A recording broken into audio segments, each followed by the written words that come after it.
নমস্কার বন্ধুরা, আমি বিক্রম। আর আজকের ভিডিওতে তোমাদের সবাইকে মোস্ট ওয়েলকাম। এটা আমার ব্লগ নাম্বার 1। তোমাদেরকে আমি ঘুরে দেখাবো আজকে বানারসের গায়েঘাট। তো বানারসের গায়েঘাট দেখতে কিন্তু সত্যি খুব অসাধারণ। এখানকার যে কম্বিনেশন আছে, গঙ্গা নদী আর নৌকা আর আশেপাশে যে বাড়িঘর দেখতে পাচ্ছ, এইগুলোর যে কম্বিনেশন, এটা সত্যি অসাধারণ।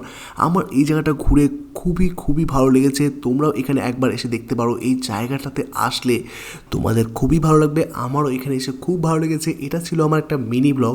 এটা একটা ফুল ভিডিও আসবে। ফুল ভিডিও বলতে সেরকম কিছু না, জাস্ট এই জায়গা সম্পর্কে আমি কিছু বলবো, একটু ভালো করে ঘুরে দেখাবো। এটা যেমন হাইপারল্যাপস ভিডিও ছিল, যেখানে তোমরা হয়তো ঠিকভাবে সব কিছু দেখতে পাচ্ছ না, কিন্তু তাও আমি অনেক কিছু দেখিয়ে দিয়েছি হাইপারল্যাপসের মাধ্যমে। এখানে দেখতে পাচ্ছ যে জায়গাটা আছে, এটা একটা পবিত্র জায়গা। আর এখানে অনেক রকমের প্রোগ্রাম হয়, যেমন ধরো সন্ধ্যা আরতি, আরও অনেক ধরনের প্রোগ্রাম আছে, যেগুলো সম্পর্কে তোমাদেরকে আমি একটু ধারণা দেবো নেক্সট ভিডিওতে। শুধু জায়গাটা এখন একটু ঠিকঠাকভাবে দেখে নাও যে কত সুন্দর এই জায়গাটা।